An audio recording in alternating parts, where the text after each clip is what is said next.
من الشیطان الرجیم بسم اللہ الرحمن الرحیم اللہم صلی علی سیدنا مولانا محمد وعلی آل سیدنا و مولانا محمد وبارک وسلم علیہ۔ الحمدللہ اللہ نے پھر شرف دیا ہمیں آپ کے سامنے حاضری کا۔ تو ایک موضوع ہے، بحث ہے لوگوں میں مزارات پہ جانے کی، قبرستان میں جانے کی۔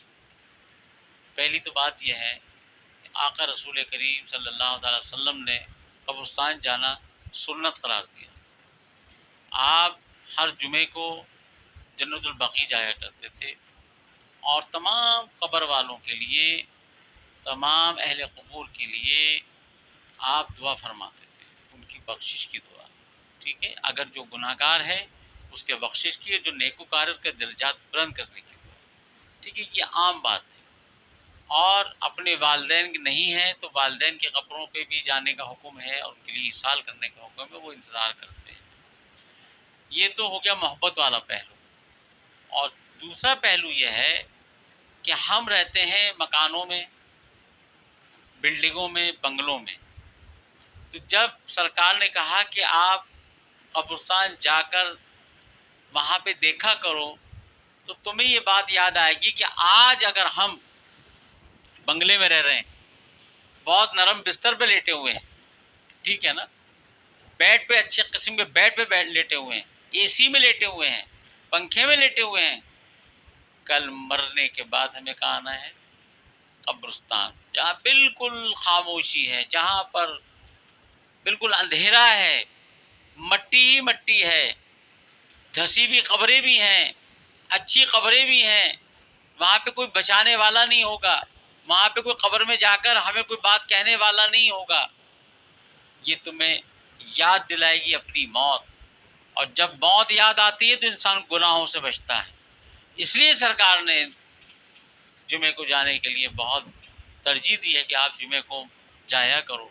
یعنی پہلے محبت والا موضوع ہے، ٹھیک ہے، کہ آپ اپنے والدین کی طرف جائیں، ہم ان مسلمانوں کی طرف جائیں جو اندر ہیں، کسی پہ عذاب ہے، کسی پہ کچھ ہے، اس کے لیے ہم دعا کریں، پورے قبرستان کے لیے، ہمارے اہل ہیں، ہمارے والدین ہیں، ہماری بہنیں ہیں یا ہمارے بھائی ہیں، ان کے لیے ایصال کریں۔ اور پھر اس بات کو بھی یاد کریں کہ کل مجھے محل چھوڑ کر، کل مجھے بلڈنگ چھوڑ کر، کل مجھے کوٹھی چھوڑ کر، بنگلہ چھوڑ کر لوگ چرپائی پہ ڈال کر، ادنا سی چرپائی جہاں لائیں گے اور دفن کر دیں گے۔ اندر ایک پیٹی بنی ہوتی نا قبر، اب اندازہ لگائیں، یہ تو کراچی میں تو قبریں یہ والی ہیں ہمارے پاس، پنجاب میں اگر جائیں تو لاحت کہتے ہیں اسے، پہلے ایک گڑھا کھودتے ہیں، گڑھے کھودنے کے بعد اندر کی طرف ایک قبر کھودتے ہیں، پتلی دراز کی طرح، اس میں مردے کو رکھ کر پوری مٹی ڈال دیتے ہیں۔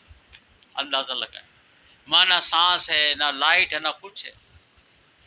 تو اس کا خوف اگر انسان کو ہوگا قبر کا، قبرستان کا، تو کیا ہوگا؟ اس کے اندر محبت پیدا ہوگی، اس کے اندر انکساری پیدا ہوگی، اس کے اندر عاجزی پیدا ہوگی، اس کے اندر خوف خدا پیدا ہوگا، خوف قبر پیدا ہوگا، اور وہ کیا کرے گا؟ گناہوں سے بچنے کی کوشش کرے گا۔ اب اس کے برعکس مزارات جو اہل اللہ کے ہیں، جن کو اللہ تعالیٰ نے اپنی نشانیاں قرار دیا، اللہ والوں کے مزارات، ٹھیک ہے، وہاں جائیں آپ، وہاں ایک عجیب خوشبو محسوس ہوگی، ٹھیک ہے۔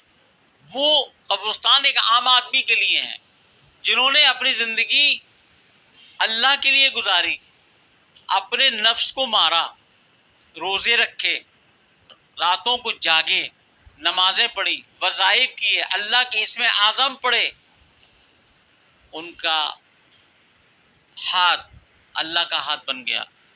قرآن نے کہا نا کہ اے بندے، کثرت نوافل سے اور کثرت ذکر الہی سے تو میرے اتنے قریب ہو جائے گا، اتنے قریب ہو جائے گا کہ میں تیرے ہاتھ بن جاؤں گا جس سے تو دے گا، میں تیری زبان بن جاؤں گا جس سے تو کلام کرے گا، میں تیرے قدم بن جاؤں گا جن قدموں سے تو کسی کے گھر پہ جائے گا، میں وہ آنکھیں بن جاؤں گا جس سے تو دیکھے گا۔ اندازہ لگا لیجیے، یہ وہ لوگ ہیں جنہوں نے اپنے آپ کو اللہ کے لیے مصروف کر دیا، اب اللہ تعالیٰ کے لیے انہوں نے اپنے آپ کو منتخب کر لیا کہ ہم نے اللہ کو دیکھنا ہے اللہ کے احکامات کو دیکھنا ہے اور اس کی خلق اور اس کے بندوں کا خیال کرنا ہے کیٹیگری کے حساب سے. جس کو ضرورت ہے ہم اس کو فالو اپ کریں، اس کے ساتھ ہمدردی کریں، انکساری اور عاجزی. ٹھیک ہے. تو وہ جب وہ اپنے حد کو پہنچتے ہیں، اپنے مزارات میں پہنچتے ہیں، قبروں میں پہنچتے ہیں، تو وہ قبریں نہیں ہوتی بلکہ مزارات ہوتے ہیں، زیارت گاہ بن جاتی ہیں. وہاں آپ جائیں گے تو ایک عجیب سی آپ کو سکون ملے گا. کیوں کہ وہاں پہ جو تدفین ہے نا وہ اللہ کا ہاتھ ہے. وہاں پہ جو تدفین ہے نا وہ اللہ کی زبان ہے.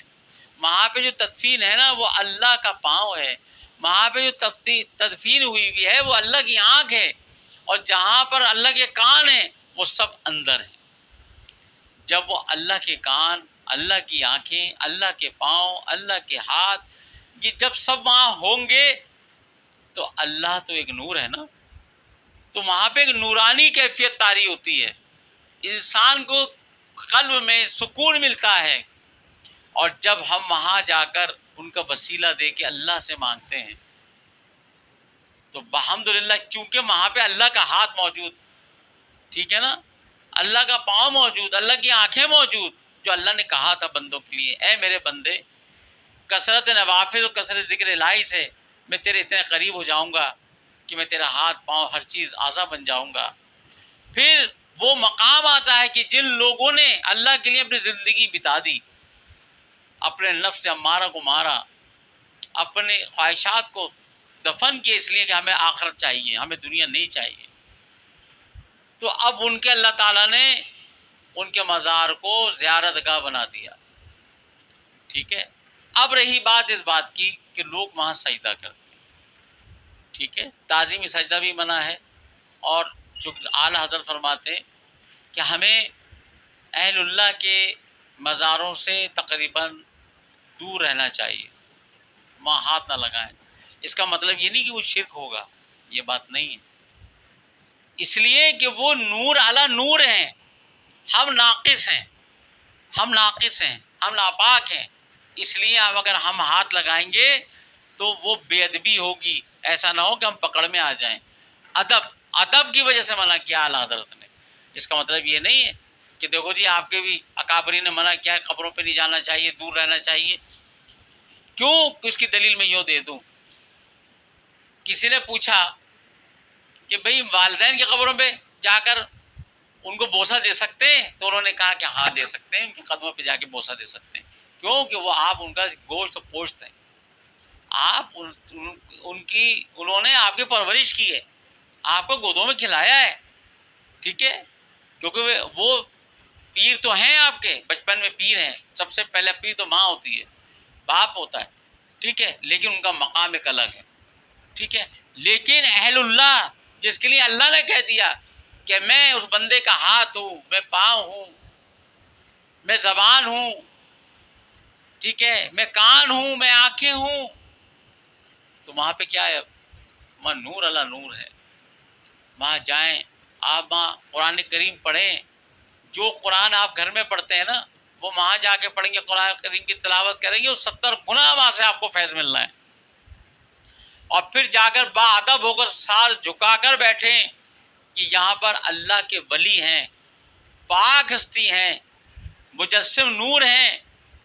تو آپ اندازہ لگائیں کتنی جلدی دعا قبول ہوگی. لیکن ادب کے ساتھ، وہاں شور نہ کریں، بہت ادب کا خیال کرنا. ٹھیک ہے. تو انشاءاللہ بہت سے معاملات آپ کے وہاں اچھے ہو جائیں گے. وہاں آپ کو دلی سکون ملے گا. شیطان جو آپ کے ہمارے ساتھ لگے، نفس کے ساتھ جو ہمیں دنیا کی لذتوں میں لگایا ہوا ہے، اس نے وہاں جا کے وہ دور ہو جاتا ہے، ہمارے سے دور ہو جاتا ہے. تو بات یہ ہے کہ ایمان کی تازگی وہاں ہو جاتی ہے. ہمیں یہ بھی پتہ لگتا ہے کہ ایک قبرستان ہے عام آدمی کا، اور ایک جنہوں نے اپنی زندگی کو اللہ کے لیے گزارا، تو اس کا مقام یہ کہ جہاں پر لائٹ نہیں بند ہوتی، روزوں پر ان کے مقبروں پر لائٹ نہیں بند ہوتی، وہاں پہ کوئی نہ کوئی انسان یا تو بیٹھا ہوتا ہے، دعا کر رہا ہوتا ہے، نماز پڑھ رہا ہوتا ہے، نفل پڑھ رہا ہوتا ہے، یاسین پڑھ رہا ہوتا ہے. اگر ان کا حجرہ بند بھی ہو جاتا ہے تو باہر دالانوں میں لوگ اسٹے کرتے ہیں، وہاں پہ آرام کرتے ہیں، وہاں تہجد پڑھنے جاتے ہیں، وہاں پر اپنے وظائف کرنے جاتے ہیں اللہ کو راضی کرنے کے لیے، کیونکہ وہ پاک جگہ ہے، وہاں دنیا داری نہیں ہے، وہاں بچے نہیں ہیں، وہاں پہ کوئی گھر کے معاملات نہیں ہیں۔ تو بھائی تو یہ فرق ہے، مزار پہ جانا اس لیے ہے، اور قبرستان میں جانے کا مطلب یہ ہے، اور مزاروں پہ جانے کا مطلب یہ ہے۔ تو انشاءاللہ ہمیں دونوں چیزیں ہمیں معلوم ہوئی کہ مزارات پہ جا کے کیا معاملات ہیں اور قبرستان میں جانا کیوں چاہیے۔ اس میں کوئی شرک نہیں ہے، کوئی بدعت نہیں ہے، لیکن ہاں شریعت کے خلاف کوئی کام نہ کرے، ٹھیک ہے۔ تو ہمیں چاہیے کہ ہم خرافات سے بچیں، سجدوں سے بچیں، اور ویسے تو سجدہ دیکھیں قبر پہ نہیں ہوتا، کیوں نہیں ہوتا یہ بھی وضاحت میں کر دوں کہ ہم اگر قبلہ رخ نہیں ہوں گے تو سجدہ نہیں ہوگا، پھر ہمارے ساتوں ہڈیاں جو ہیں لگنی ہیں سجدے میں وہ نہیں لگیں گی، صرف سر جھکاتے ہیں۔ لیکن اس کو بھی اعلیٰ حضرت نے منع کیا ہے، بڑے بڑے اکابرین نے اس کو منع کیا ہے، ٹھیک ہے۔ اب تو سجدہ نہیں، تو لوگ کہتے ہیں نا سجدہ کر رہے ہو، سجدہ نہیں ہوتا، سجدہ قبلہ رخی ہوگا، پھر ہماری نیت ہوتی ہے، پھر ہمارے اعضاء لگتے ہیں، جو اعضاء لگتے ہیں، اگر ہم پیر اٹھا لیں سجدے کے اندر تو علماء کہتے ہیں کہ آپ کا سجدہ نہیں ہوا، ٹھیک ہے نا۔ تو بات یہ ہے ناک کی ہڈی نہ لگے کہیں کہ سجدہ نہ ہوا، تو پھر وہ کیسے سجدہ ہو گیا؟ سجدہ نہیں ہوتا، لیکن بات یہ ہے کہ ادب کے خلاف، تو اس سے بھی بچنا چاہیے انسان کو، اور وہاں پر جا کر یہ دیکھنا چاہیے کہ انہوں نے ایسا کیا کیا تھا جو آج ان کو اتنا بڑا اعلیٰ مقام۔ تو ہمیں بھی چاہیے کوشش کریں کہ ان جیسے تو نہیں بن سکتے، ان کے غلام ضرور بن سکتے ہیں، اور اللہ ایسا عمل ہم سے کروائے گا جس سے وہ راضی ہو جائے گا، یہ لوگ ہمارے لیے دعا کریں گے جس سے اللہ ہم سے راضی ہو جائے گا، اور الحمدللہ ہمیں پھر ساتھ اولیاء اللہ کا ہوگا۔ اور ایک اور ہے کہ حدیث میں آیا، قرآن میں آیا کہ تم دنیا میں جس سے محبت رکھو گے روز محشر انہی کے ساتھ آپ کا حساب کتاب ہوگا، اندازہ لگا لیں۔ تو ہم کس سے رکھ رہے ہیں؟ اللہ والوں سے۔ تو یقین ہے ہمیں جب اللہ والوں کے ساتھ ہیں تو عمل ہمارا اچھا آٹومیٹکلی ہوگا، اور پھر یہاں پر ہم اللہ والوں کے ساتھ ہیں، ان سے محبت رکھ رہے ہیں، تو انشاءاللہ ہمارا حشر بھی اللہ والوں کے ساتھ ہوگا۔ وما علینا الا البلاغ۔